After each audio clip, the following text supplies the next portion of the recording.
यूं तो भगवान श्री कृष्ण की कई गोपियां हुआ करती थीं, लेकिन श्री कृष्ण के प्रति मीराबाई के प्रेम की कुछ अलग ही कहानी है। मीराबाई भक्ति और प्रेम की एक ऐसी मिसाल थी जिन्होंने अपना पूरा जीवन भगवान श्री कृष्ण के दर्शन के लिए समर्पित कर दिया था। तो चलिए आज जानते हैं मीराबाई और भगवान श्री कृष्ण की अनोखी प्रेम कहानी के बारे में।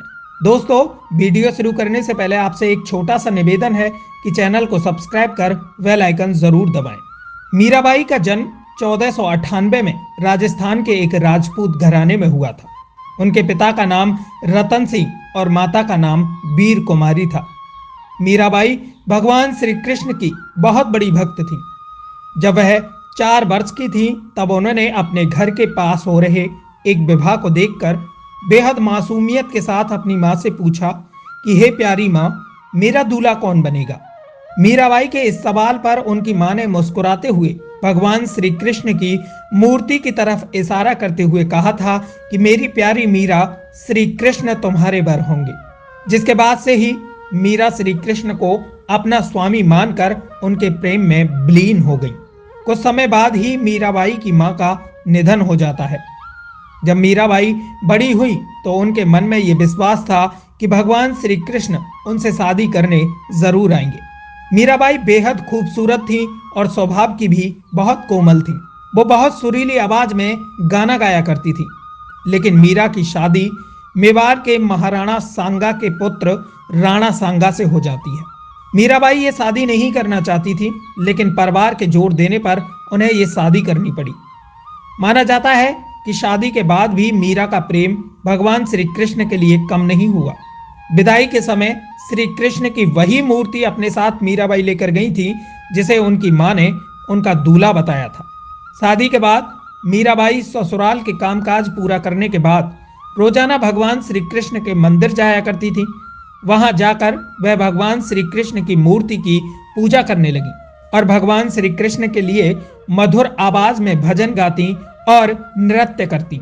मीराबाई का भगवान श्री कृष्ण के लिए प्रेम उनकी ससुराल वालों को बिल्कुल पसंद नहीं था। मीराबाई की सास ने मीराबाई को दुर्गा माँ की आराधना करने के लिए कहा, क्योंकि उनके ससुराल वाले माँ दुर्गा को बेहद मानते थे। लेकिन ससुराल वालों के श्री कृष्ण की आराधना से रोकने पर मीराबाई ने साफ मना कर दिया। मीराबाई ने कहा कि मैं अपना जीवन पहले ही कृष्ण के नाम कर चुकी हूँ। इसके बाद मीरा की ननद उदाबाई ने उन्हें बदनाम करने की कोशिश की। उदाबाई ने अपने भाई राणा से कहा कि मीरा का किसी के साथ प्रेम संबंध है और उसने मीरा को उस व्यक्ति के साथ देखा है। यह सुनकर राणा बेहद क्रोधित हो जाता है और आधी रात अपनी बहन उदाबाई के साथ मंदिर पहुंच जाता है। मंदिर पहुंचकर उन्होंने मीराबाई को कृष्ण की मूर्ति के साथ अकेले ही बातें करते हुए देखा। यह देखने के बाद वह और गुस्सा हो जाता है और चिल्लाकर मीराबाई से कहता है कि मीरा, अपने जिस प्रेमी से तुम बात कर रही हो उसे मेरे सामने लेकर आओ। इसके बाद जवाब में मीरा श्री कृष्ण की मूर्ति की तरफ इशारा करती हैं और कहती हैं, ये मेरे स्वामी हैं, इनसे मेरा विवाह हो गया है। ये सुनने के बाद राणा का दिल टूट जाता है, लेकिन फिर भी वह पूरी श्रद्धा के साथ अपना पति धर्म निभाता है। मीरा का देवर हुआ करता था विक्रमादित्य, जो चित्तौड़गढ़ के नए राजा के रूप में चुना गया था। उनको कृष्ण के प्रति मीरा की भक्ति और लोगों के साथ मीरा का मेलजोल पसंद नहीं था।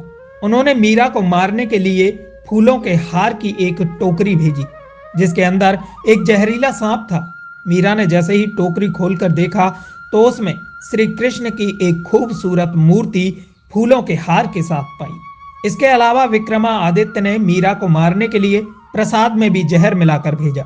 मीरा जानती थी कि उस प्रसाद में जहर है, फिर भी मीरा ने वो जहरीला प्रसाद ग्रहण कर लिया, क्योंकि उन्हें विश्वास था कि कृष्ण उनको जहर से बचा लेंगे। जब मीरा को मारने की कोशिशें हद से ज्यादा बढ़ गईं, तो मीरा ने तुलसीदास को एक खत लिखकर उनसे उनकी राय मांगी।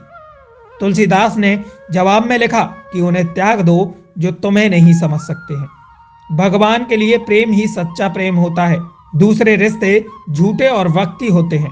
मीरा का जीवन उस समय पूरी तरह बदल गया जब अकबर और तानसेन भेष बदलकर मीरा के गाने सुनने चित्तौड़गढ़ के मंदिर आ पहुंचे। उन्होंने मीराबाई के पवित्र चरण छूकर कीमती जवाहरात की माला कृष्ण की मूर्ति के आगे रख दी।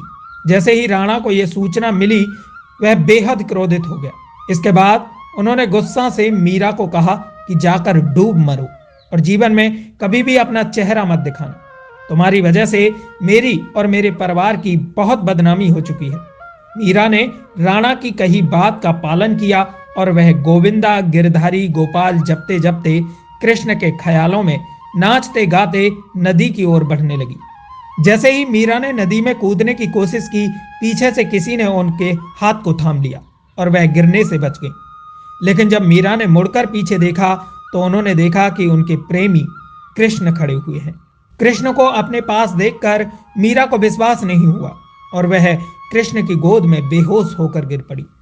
यह देखकर कृष्ण मुस्कुराए और मीरा के कान में बोले, मेरी प्यारी मीरा, तुम्हारा जीवन रिश्तेदारों के साथ समाप्त हो चुका है।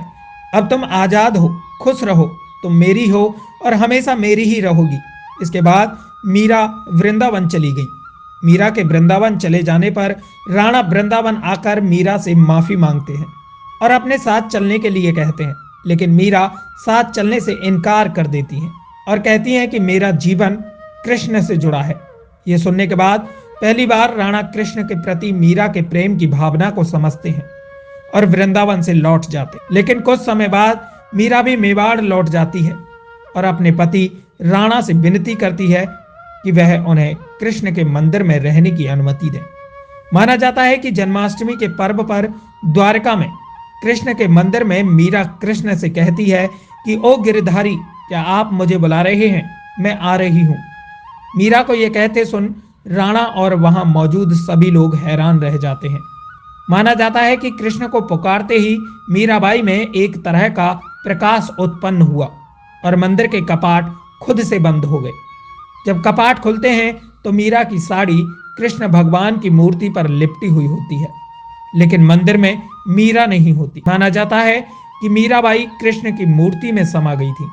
दोस्तों, अगर आपको यह स्टोरी पसंद आई हो तो लाइक, कमेंट और शेयर करना ना भूलें। साथ ही हमारे चैनल को सब्सक्राइब कर बेल आइकन जरूर दबाएं ताकि हमारी हर आने वाली स्टोरी का नोटिफिकेशन आप तक पहुंच सके।